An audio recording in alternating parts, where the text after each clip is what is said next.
At ang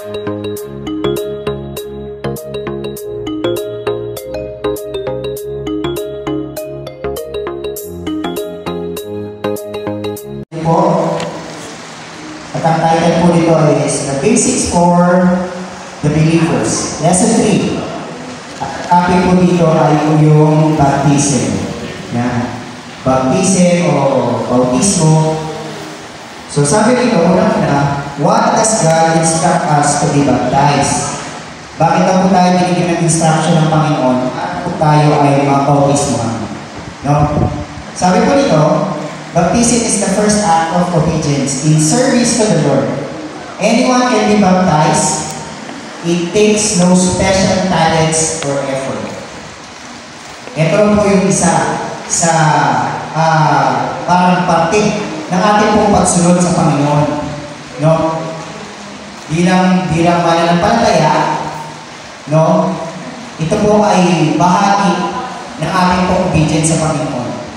No? Naalala ko yung palaging sinasabi ni Pastor Joe. No? Naalala ko, sabi niya, yung baptism, ito po ay pagpapakita ng ating pong obedience sa Panginoon publicly.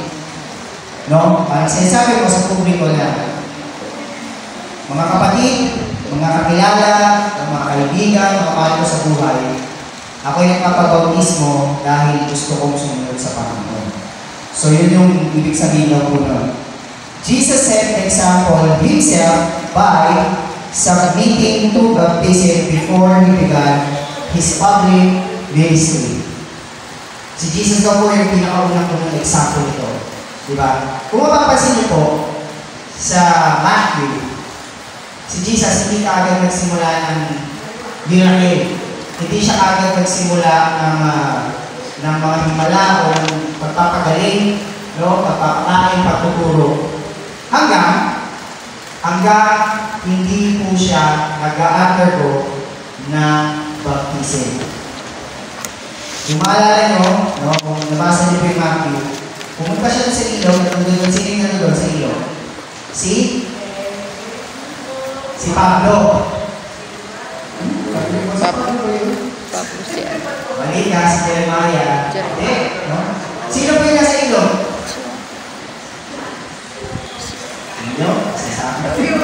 Si Juan. Si John. Si Juan Bautista.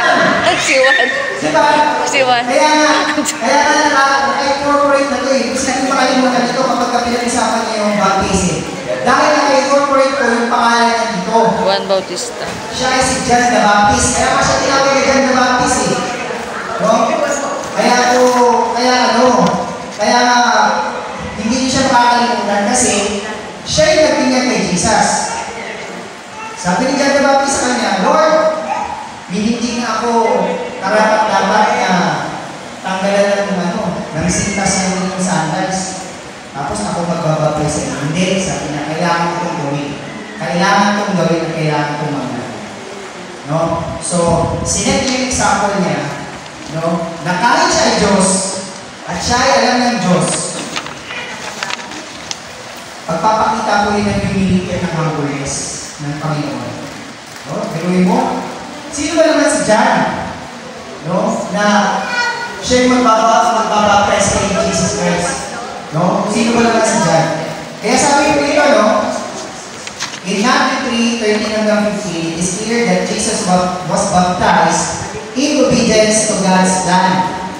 No?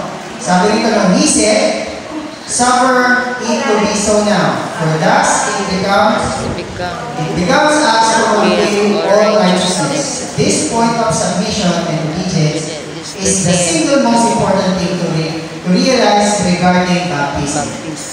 Isang dapat na puto na dapat natin maintindihan yung baptism. Other Bible characters is submitted to baptism, no? Una-una, yung Ethiopian eunuch. Diba? Nagpapatay siya. Pangalawa, si Apostle Paul. Diba?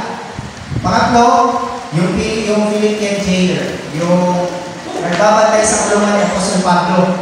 No? Yung nagbabantay dun sa kulungan ni Apostle Pablo, nagpapatay yun kasama yung kanyang pahiga. Galing po, no? Galing po, no? Kaya sila yung mga prominent na mga characters na makikita niyo doon na sila rin po ay nag-submit, no, sa baptism.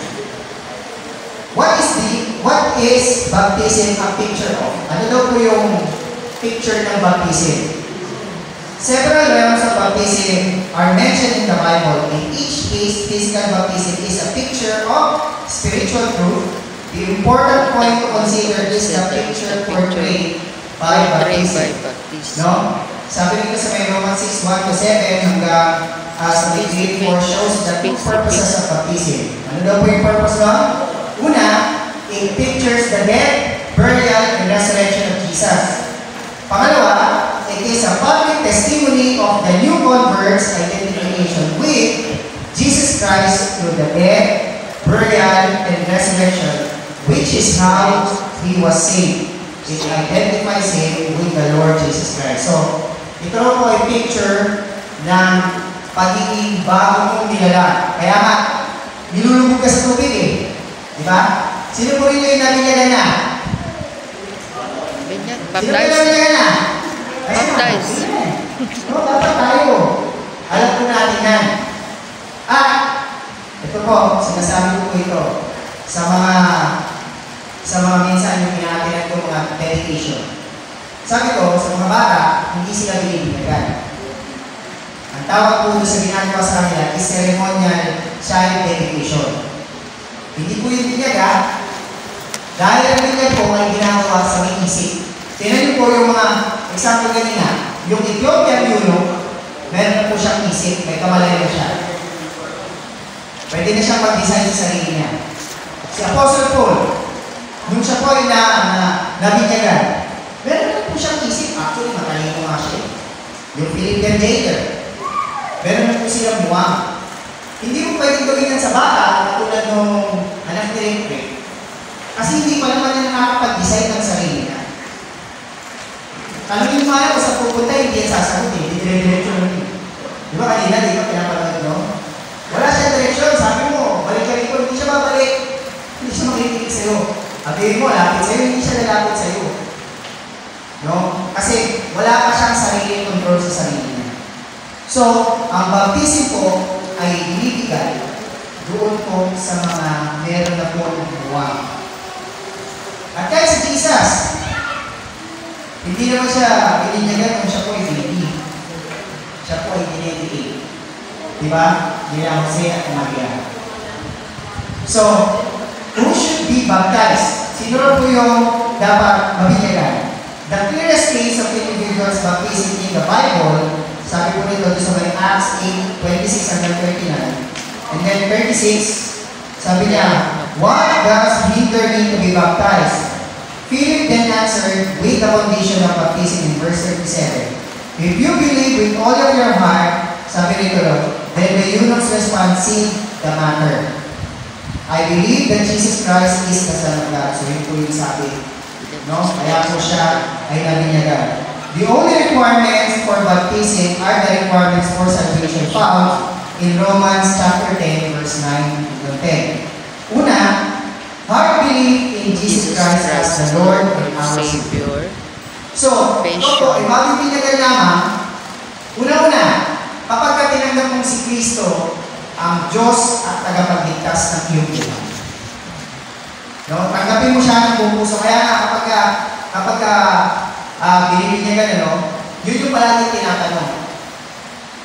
Tinatanggap mo ba si Kristo bilang sarili mong tagapagligtas at Diyos ng buhay mo? No? So, sinasabi yun.